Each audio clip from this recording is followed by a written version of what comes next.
दोस्तों, मैं हाजिर हूं एक बार फिर जम्मू कश्मीर के 10 बड़ी और अहम खबरों के साथ। आपका मेजबान मैं हूं विसाल आजम। महबूबा मुफ्ती का एक बयान काफी चर्चा में है और महबूबा मुफ्ती ने जो बयान दिया है उस पर काफी उनकी आलोचना भी हो रही है। दरअसल महबूबा मुफ्ती ने कहा था कि आज पूरा माहौल जो है वो जहर आलूद हो गया है। आज एक जहर वाला माहौल बना हुआ है। पहले हिंदू मुस्लिम सिख ईसाई सब एक साथ मिलकर रहा करते थे, लेकिन आज हालात अलग हैं। उन्होंने कहा कि कहीं ना कहीं उस जहर वाले माहौल का ही असर है जिसकी वजह से नौजवान अपने रास्तों से भटक रहे हैं। दरअसल उनका यह कहना था, हालिया दिनों जो ही दहशतगर्दाना वाकयात पेश आए हैं, जिस तरह से दिल्ली में धमाका हुआ, उसके बाद से जम्मू कश्मीर से उसके तार जुड़े और एक कई डॉक्टरों की गिरफ्तारी और हिरासत में ले जाने का मामला शुरू हुआ है। सुनिए पूरी बात क्या कहा महबूबा मुफ्ती ने। हिंदू मुस्लिम सिख ईसाई सब भाई भाई की तरह रहते थे, मगर आज पूरा जहर आलूद माहौल बन गया और कहीं ना कहीं वो जहर आलूद माहौल भी जिम्मेवार है जो आज कश्मीर के नौजवान अपने रास्ते से अलग होकर कोई खतरनाक रास्ता इख्तियार कर रहे हैं। मैं उन नौजवानों के जो ऐसा करते हैं उनको दोबारा बोलना चाहती हूँ कि आप जो करते हैं वो हर हिसाब से गलत है।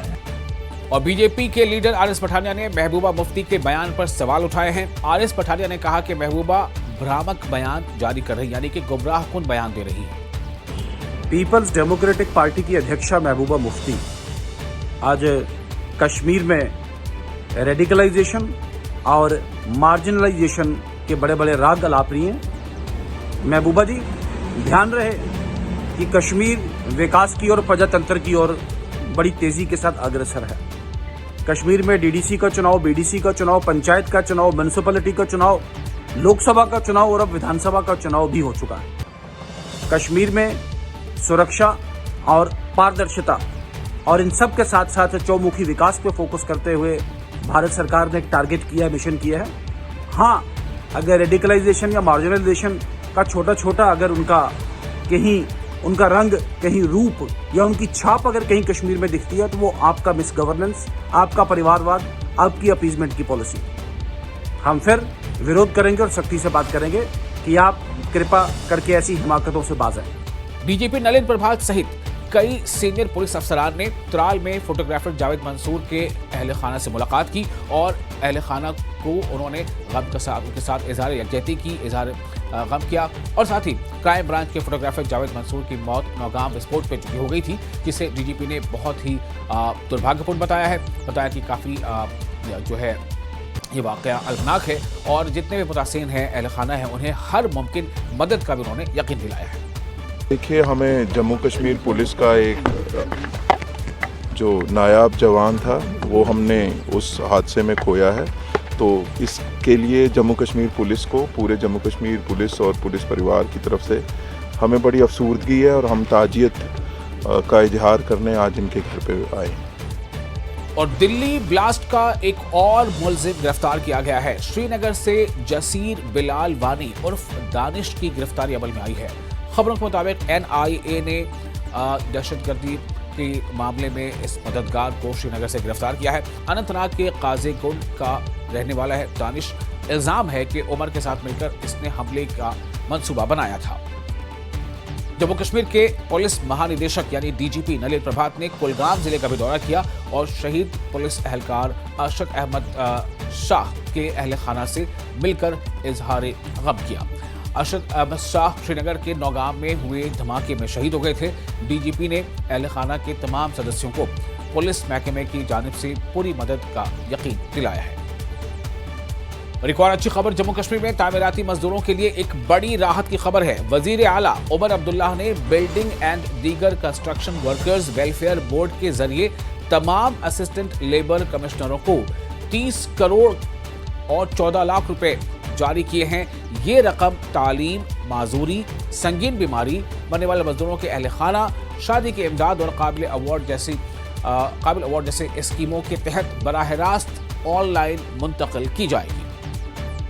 असेंबली में लीडर हिज़्ब इख्तिलाफ सुनील शर्मा और रविंदर रैना ने शाहवाली मुकम कुपवाड़ा का दौरा किया और इंस्पेक्टर शाह असाउल हक के अहल खाना से मिलकर गम का इजहार किया। इंस्पेक्टर शाह असाउल हक नौगाम विस्फोट में शहीद हो गए थे, जो थाने में धमाका हुआ था।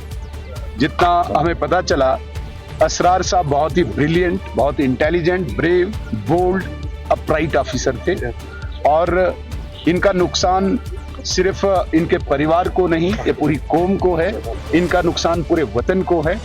कल मुझे home minister of India Amit Shah साहब ने भी हुक्म दिया कि आप यहाँ पे तुरंत इन घरों में जाएं और एक पैगाम हुकूमत हिंद की तरफ से दें। पूरा मुल्क इनके साथ है, भारत सरकार इनके साथ है। किसी भी किस्म की कोई भी परेशानी, प्रॉब्लम, समस्या इन घरों में होगी, वो समस्या, वो प्रॉब्लम भारत सरकार की है। यह आश्वासन भी हमने इनके पेरेंट्स को दिया। कटरा में अकीदतमंदों की सुरक्षा को देखते हुए रियासी पुलिस ने अहम कदम उठाया है और शहर के अलग अलग चौक चौराहों पर नाके लगाए हैं। पुलिस की कई टीमें हर आने जाने वाले गाड़ियों की बहुत सख्ती से तलाशी ले रही हैं और गाड़ियों में मौजूद सामान की पूरी तरह से तलाशी की जा रही है ताकि सुरक्षा को लेकर के किसी भी तरह की कोई कमी न रह जाए और सिक्योरिटी बंदोबस्त चाक चौबंद रहे।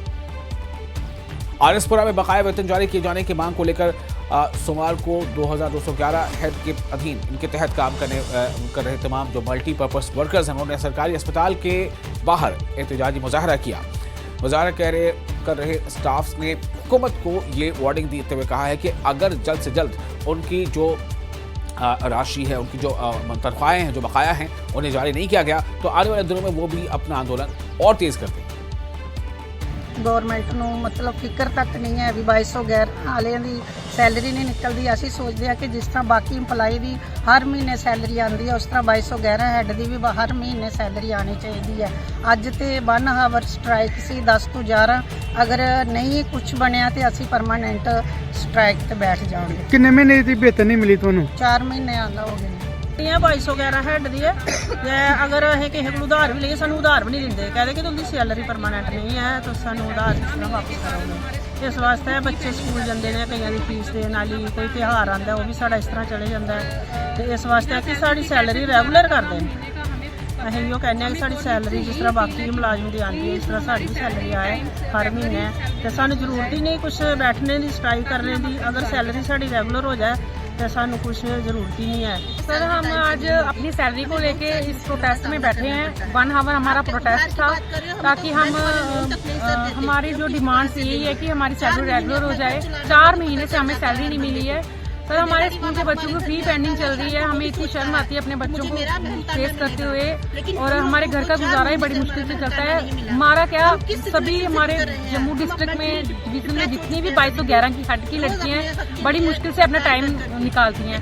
इवन कि हम 2211 जो लड़कियां हैं उनको कोई उधार भी नहीं देता कि इनकी सैलरी रिलीज टाइम पे नहीं होती है। ले एपेक्स बॉडी और करगिल डेमोक्रेटिक अलायंस ने संयुक्त रूप से गृह मंत्रालय को मसौदा प्रस्ताव भेजा है। मीडिया को जानकारी देते हुए एपेक्स बॉडी के सह अध्यक्ष शेरिंग रोजे लकरूक ने कहा है कि मसौदा प्रस्ताव खासतौर से 6ठी अनुसूची और राज्य के दर्जे की मांगों पर मरकूज है। मसौदे में 24 सितंबर के वाक़े के बाद गिरफ्तार किए गए सोनम वांगचुक और दीगर बंदियों की रिहाई की भी मांग शामिल है।